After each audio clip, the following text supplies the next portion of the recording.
Welcome back to the GOATcast. I am your host, and we are here to review the 2022 WWE Crown Jewel Premium Live event that took place today, during the day, from Saudi Arabia. As we know, the WWE does have a partnership with Saudi Arabia where they do a big show for big money once a year. And, there's people that don't like it, people that are against it, but money talks in a lot of ways. And for that, they put on what I feel like, and what seems like it began as a house show on steroids, where they were getting Undertaker and Shawn Michaels and Triple H and all these Goldberg, all these names to come and just give, because it happens once a year, you know and it's once a year for big money. They wanted to give them a pretty big show, but those big shows were at the expense of quality, I felt. So the early ones had a quality issue and really felt house showish. This year's, I think, was a little better. I'm going to grade it at the end, but I felt like this was a little better. It felt like they did incorporate some story into it, because there wasn't really some of these didn't feel too shoehorned in as just a match to give the Saudi Arabians a glimpse at this person or these people. But for the most part, it felt like it could be seen as a one-off pay-per-view or PLE, whatever you want to call it now. Usually there's not any big, storyline that happens there. Usually you don't see everything that's advertised. Usually happens. There's usually not a big, surprise showing, someone showing up as a surprise. You want to see The Rock come in and make some surprise entrance or anything like that. But so you can see it as just a kind of a standalone pay per view that we get once a year, and they're going to give you all the big names, obviously. But as far as the quality, that's been kind of up and down these past few years. But I feel like the quality was at a higher level here today. So let's get into each match. I'll kind of give a. I don't want to do star ratings like Dave Meltzer and them, but I will. I'll. Well, I guess I will. Let's keep the tradition going. So I'll just, out of 5 stars, I'll rate each of these matches, and then I'll give my overall grade. The show was pretty long. I didn't watch the first hour. I guess the pre-show, I didn't watch any of that. I started off with the show. I thought it had a pretty good intro with Titus O'Neil, who talk about somebody that's gotten a really good place, and seems like a staple for the WWE just by being a good person. So good people, good guys do win. Good intro by him. And then we jump right into the first match, the opener, which was Brock Lesnar versus Bobby Lashley. This was, and the crowd was, you don't want to think certain stereotypes about the crowd, but they seem to lean towards certain demographics more than others. But this match did play into some.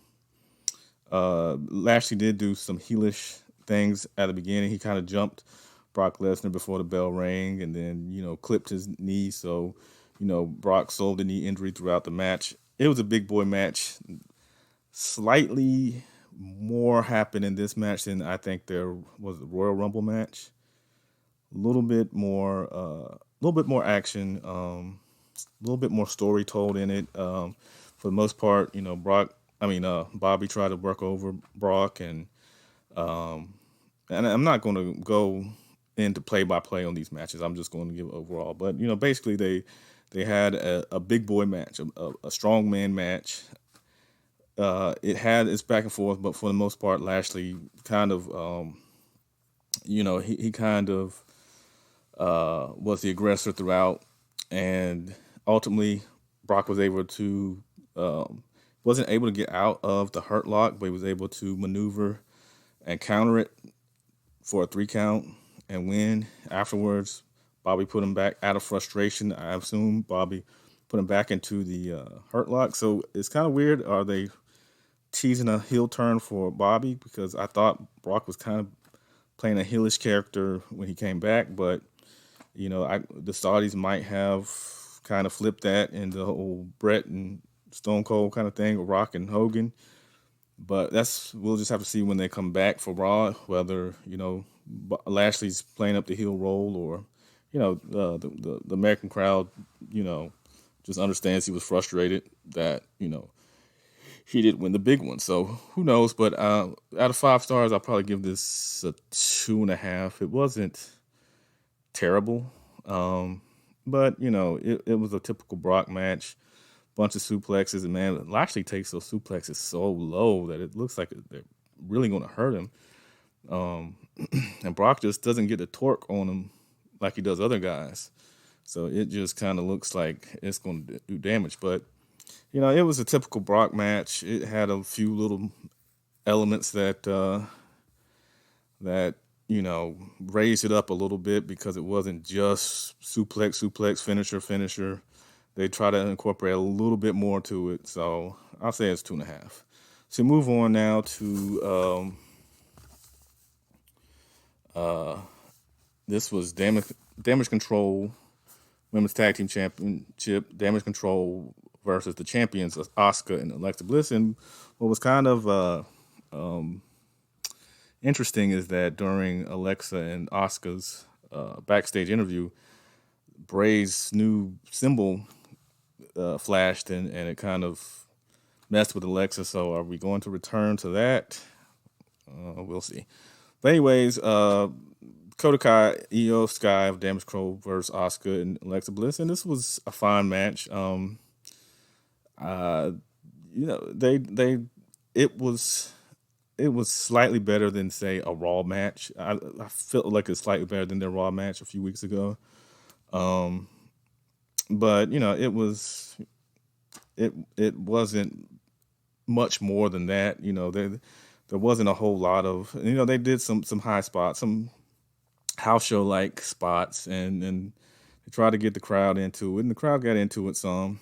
Alexa did, she held her own and did very well. But in the end, Nikki Cross, she interfered and took out Alexa. Dakota Kai was able to pin her, and boom, there we go. New women's tag team champion. So they do sometimes change titles, but usually it's an inconsequential title, such as the women's tag team title right now, which is kind of being flip-flopped between those two teams. I don't know how long Asuka and Alexa are going to be together. I don't know if they're going to try to put Alexa back into the Bray Wyatt world. Hope not, but I hope that I hope that WWE can start putting together some more unique women's tag teams, and hopefully maybe at some point Naomi and Sasha Banks can return, and maybe that'll be a big reveal, and that'll be a big tag team match at, say, WrestleMania or Royal Rumble or somewhere down the line. As far as star rating, I'd give it probably solid 2. Nothing spectacular. Like I said, it was more of a house show Raw type match that had tried to had a big spot, but never had anything that just took it to another gear. So yeah, I'm gonna say 2 stars. Next, we had the steel cage match between Karrion Kross and Drew McIntyre.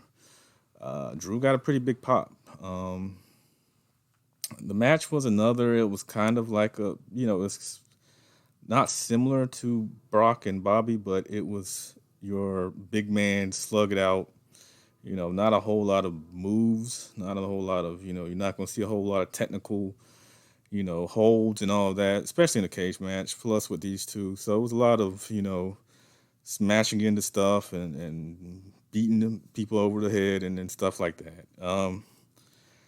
Uh, Pretty good false finishes, I feel. We had the mace from Scarlett again, and uh, you know, we had Carrion almost getting out, and then Drew getting, doing his thing, and then her locking Drew from getting out from the cage door, and then when Drew was climbing the cage, she was trying to open it so that Carrion could just come out, and she couldn't quite do it fast enough. Drew comes down, is the winner. So it was. I feel like the finish was done to kind of protect Carrion, where it wasn't a definitive win for Drew. They're still kind of on even footing, even after the winner, the after Drew won. So I guess this will continue. I don't know what the end game is for this, but I'm hoping maybe Triple H has some kind of idea to where this will either elevate one or the other, or I would like if it was done a way to elevate both men. Kind of similar to how the Cesaro and Sheamus feud kind of built them both back up when they were just kind of meandering. Their feud, really kicked them back up a notch, and of course they've created a tag team from that. I doubt that's what this is going to lead to, but I feel like there's a way that you can help elevate both when this feud is finally over. So, match star rating. Uh, I don't feel like it had the drama quite like some steel cage matches can have. So I want to give it. I don't want to put it too low because I thought it was decent. It was entertaining. Because everything's going to seem like everything's low right now, even though these matches they're fine. There's nothing wrong with them. So I'll give it 2.5. It was similar to the first match, longer, but I still felt it was good enough to be in the middle. Like I said, nothing spectacular. So we move on now to the OC, AJ Styles, Luke Gallows, and Carl Anderson against the Judgment Day, Finn Balor, Damian Priest, and Dominic Mysterio. This was another like Raw type, house show type match. It did have the added drama of Rhea Ripley being outside, and I think Rhea Ripley's playing her role perfectly as part of the Judgment Day. She does things just at the right time. She's very calculating. She's not just fodder out there that they can knock over, of course, because she's a woman. But she hits her spots at the right time, and she's someone that is doing well in her role.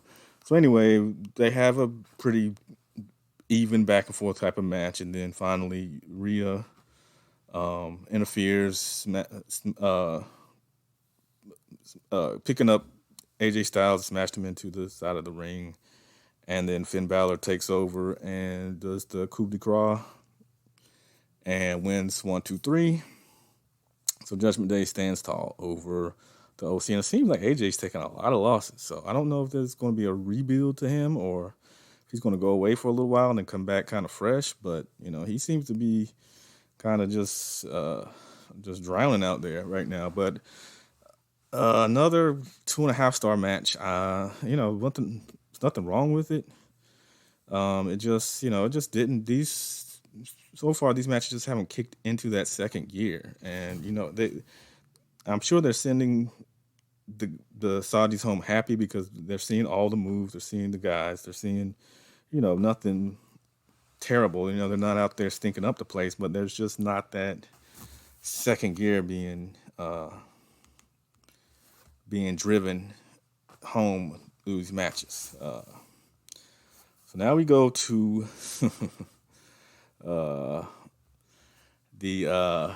match I'm sure most people were least looking forward to, and that was Braun Strowman versus Omos. And I will say this: whoever came up with this match, whoever put this match together, did a really good job because this wasn't half bad. I mean, it was mostly almost um, beating up not Bray, Braun Strowman, but it was a good beatdown. I think this was good for almost whatever his name is, because he didn't have MVP there, so he had to be a little more vocal. He had to put a little more personality into his match, and I think it helped him. He's still a long ways away from being someone that I think they can trust and put into big matches. I just don't know if he's going to ever really,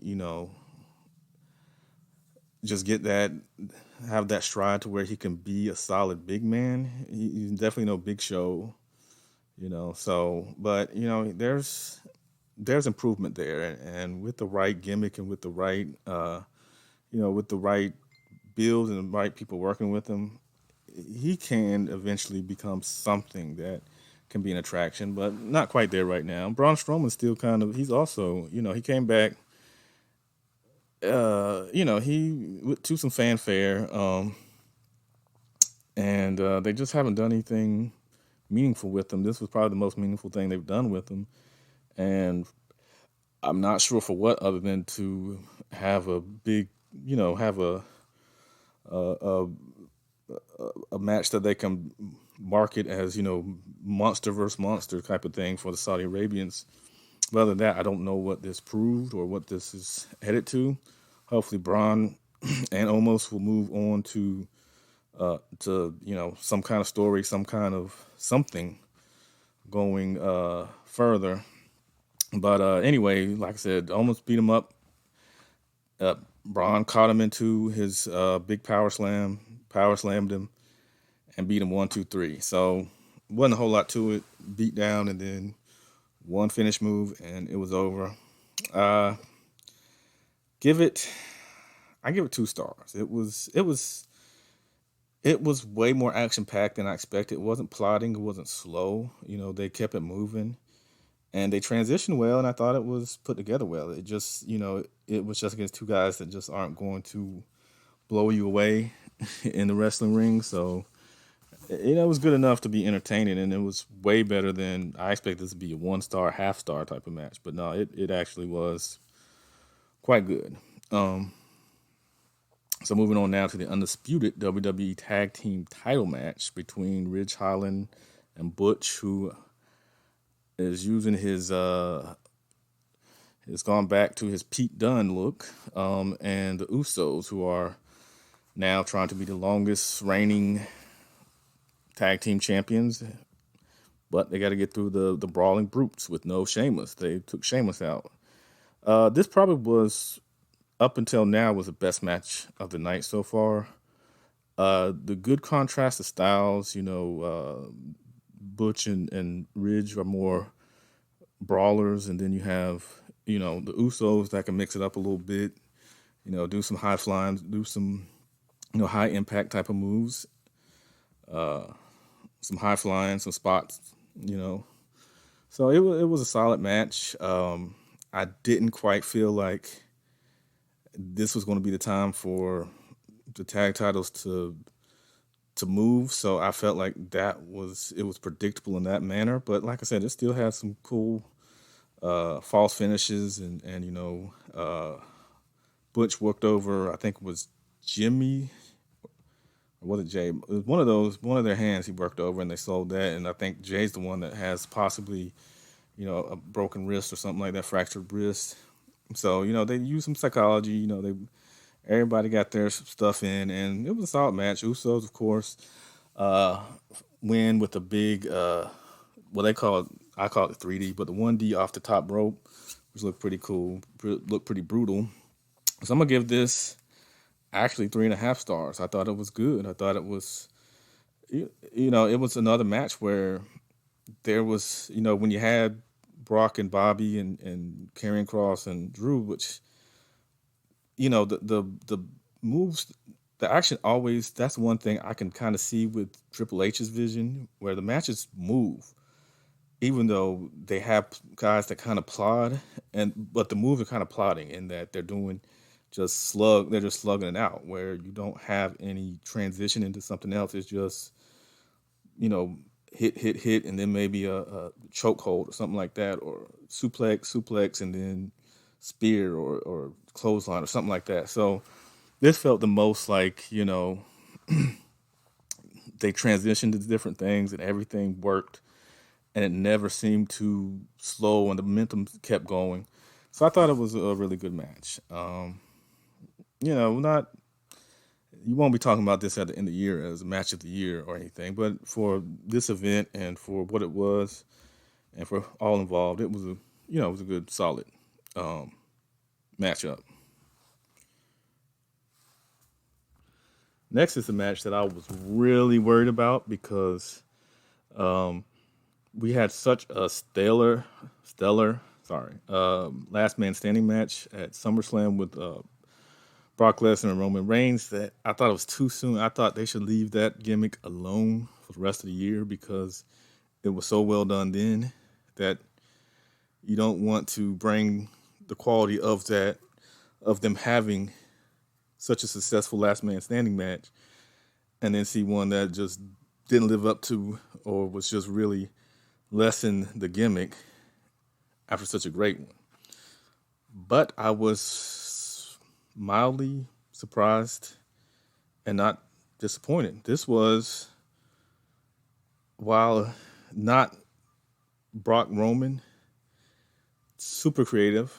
Some of it bordered on silly, but they were things done that, I like when it's not just a fight and they just gonna beat each other with stuff and just hope that they beat each other so bad that they can't get back up.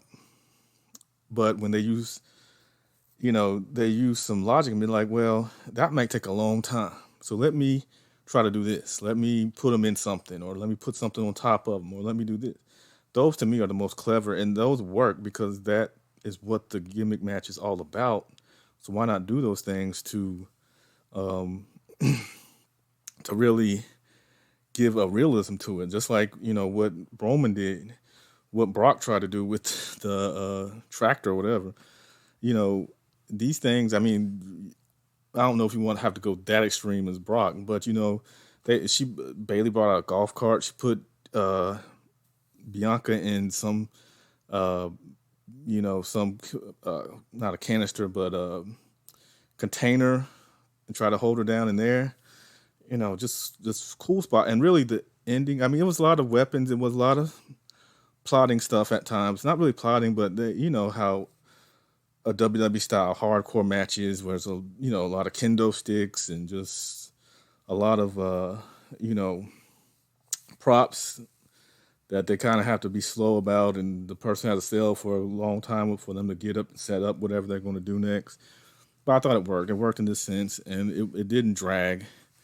And I thought the finish was super creative, where Bailey had brought in a ladder, and Bianca put her inside the ladder, closed it, and slid the bottom of the ladder under the turnbuckles, under the ropes, where she couldn't push herself out. And because women, Bailey's a little shapely, so she knows she's not Riho from AEW, so couldn't just slide out from between there. So she got some curves that kind of kept her, um, you know, uh, locked in. And Bianca Belair, to no one's surprise, uh, kept her title. So thought this was a clever match. I thought it was they had some creative spots. Nothing too dramatic. The one spot that kind of looked bad was I think they had a golf cart and Bailey was on the top and Bianca threw her off to try to put her through a table, and the table didn't break, and her lower back hit it. So that was kind of a. And even the Bianca Belair's move, she was going to do it on top of a chair that's not on the ground, but a wrecked chair. And luckily,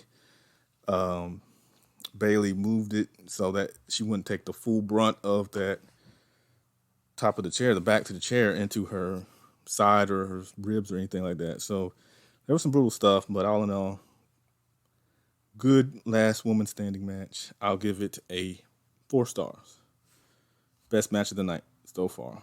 And finally, the main event. Well, no, before the main event, Bray Wyatt had a segment where he just kind of talked about himself and how he doesn't love himself. He doesn't, he didn't like what he had become, with I guess the mask, with the Fiend mask and all this other stuff. And then, he's saying he's going to change and he's going to, I guess going to become better, and he's going to leave all that behind him. Uncle Howdy came on the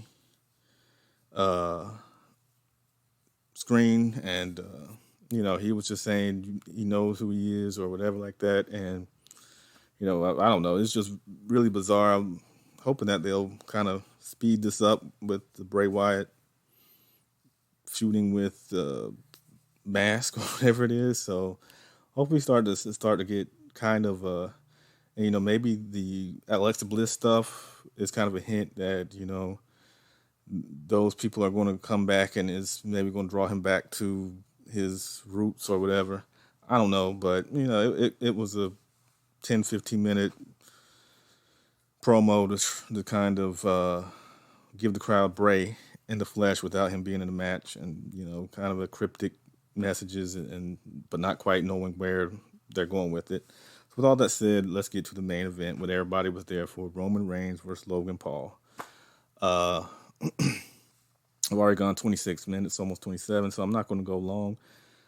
The match was a little slow, which I kind of expected that. I expected them to, kind of build. That's kind of how Roman matches are now, where it kind of starts slow. It's a filling out process, then it kind of picks up, and where you surprise Roman, he now feels your power or whatever, and then it kicks up to the next, ramps up to the third gear where run-ins and shenanigans and all that. This was no different. Paul did well. He hit the one lucky punch, but wasn't able to capitalize. He did some impressive moves. I mean, Logan Paul's a strong dude because he was tossing Roman Reigns around like like it wasn't nothing. But the size difference he looked like a well built kind of skinny guy, and Roman just looked like a linebacker. But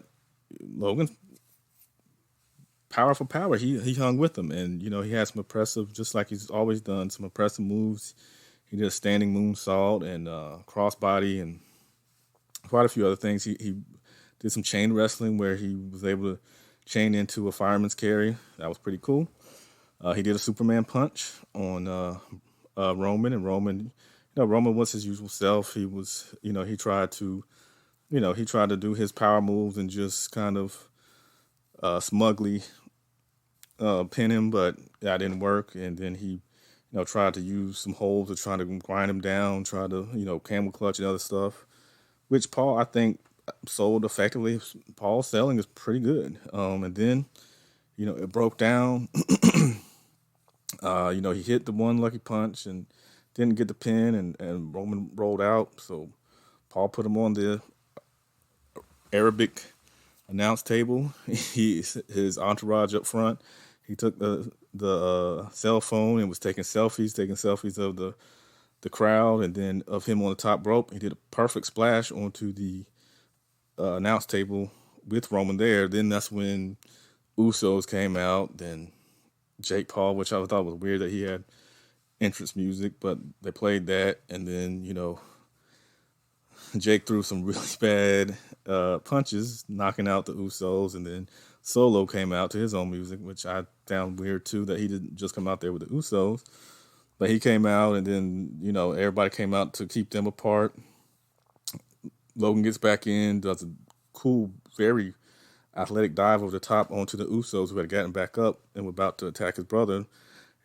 Logan and Jake embrace. Logan gets back into the ring. Unknown to him, Roman stalking, Superman punch. Logan's down, gets up, spear, 1, 2, 3. The tribal chief retains, and to no surprise, uh, Roman Reigns continues his historic reign, and that closes out Crown Jewel. The fans were into it. The one thing you will definitely notice in this show is the fans, for the most part, they were a little dead in. They felt like they were a little dead in the Usos and Brawling Brutes, and that's about it. I mean, everything else they felt like, even Braun and almost they were still kind of into it. So that was a big difference, and it made the matches feel more important. And just their chanting, constant chanting, and just their excitement levels were just, it just made the show feel a lot more spectacular. As far as a star rating for Roman and Logan, I'm gonna give them also 4. It worked.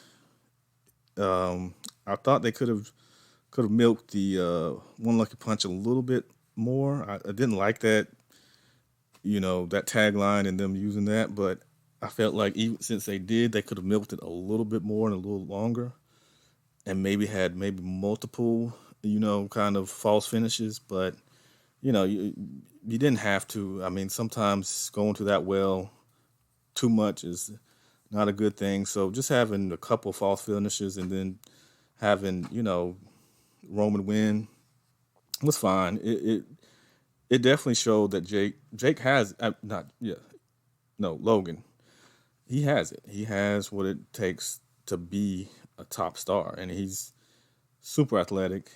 He's the guy can do just about anything as well as anybody right now in the ring. Just with a little more time and once he can get his character fully over, other than being, just Logan Paul, just a YouTuber, once he can kind of embrace some other things and kind of try to get the fans behind him, he just needs to come up with he just needs to get a little bit more comfortable on the mic and be a little cooler, be a little John Cena-esque when John Cena was first coming in, and just try to, get, say little stuff to kind of get the crowd behind him. He's going to be a big star. And definitely when he turns heel, he's going to be a mega heel. And, because right now he just seems kind of teetering on as a tweener because fans don't like him, but it seems like each performance fans want to like him. It's just his persona, his personality just doesn't give them something to want to cheer for when he's not in the ring performing. So hopefully he gets that together, and I'm sure he will. I'm sure the machine behind WWE will figure out a way to get him really over. And once they do, they have a great talent in the ring. Maybe Jake will join them at some point after the Anderson Silva stuff didn't quite work out. I'm sure he may try one more pay-per-view if it doesn't do well, and we could see the Paul brothers tag team in the WWE. But all in all, solid night or day. It was about 4 hours, give or take, a little under 4 hours, I believe, from what I watched. So it moved at a pretty good pace. It never dragged, and the matches, none of them really dragged. You never got bored or felt like you needed to really go to the bathroom or go for a snack. Everything just kind of, moved at a very good pace. So all in all, WWE 2022 Crown Jewel, I will give I want to give it, I would say a C plus, but I want to give it a B because it was fun. It was a good night. Like I said, nothing was terrible, nothing was bad. There was no point where I felt like turning the channel. So you can't really it can't really be mediocre or average if you want to watch it. So, every match, even the match I thought would be train wrecks or just would be kind of blah, moved quickly and moved at the right pace and were creative. The last woman standing match was very creative. Roman and Logan started slow but moved but hit each gear at the right time. Braun almost, you know, worked out a good match that, never left you feeling, never feeling like it was dragging on. So, all in all, a good night. Interested, interested to see where they go with Survivor Series and the War Game. So, I will be trying to review that the 26th. I will try to get back with some more, just kind of the wrestling minute where I just talk about what's going on AEW, WWE.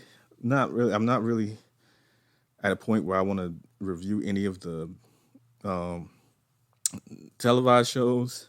It's just too many, just too much. So I mean, I don't watch them all. I do look it up or watch recaps, but I rarely watch. I used to watch SmackDown live every Friday, but now my son has practice, so I can't. Raw, some nights I'm just can't spend 3 hours watching it. I watch bits and pieces. Same with NXT. I'm not really an AEW fan, but I'll catch some of it sometimes and just get the highlights of what was good on it. So, excuse me. All in all, I felt like this was fine. Probably the best crown jewel of the few they've had. They didn't, they weren't so heavy on nostalgia, and they just gave you what they have now, gave it to you in some solid matches. So, with that said, I am going to check out. Of course, you can catch me for any inquiries, any ratings, anything you want. Maybe you want to be on the GOATcast. GOATcast1 at gmail.com. Again, that is GOATcast1 at gmail.com. Twitter at GOATcastC. Check me out there. And if you want to add me, Charter Walter on Facebook, CharterWalter. So I'll catch you guys sometime soon. Of course, we got Black Panther coming out. There's a lot going on. So we will be trying to do a Black Panther review next week at some point. Non-spoiler and spoiler. And maybe some NBA stuff. As, the Lakers, well, they had their historic 2-game winning streak. Let's just say that. And they definitely can't blame Russell Westbrook for anything that happened last night. So that'll be interesting to hear what sports media has to say about that. I might speak on that at a later date. But right now, I will see you guys next time.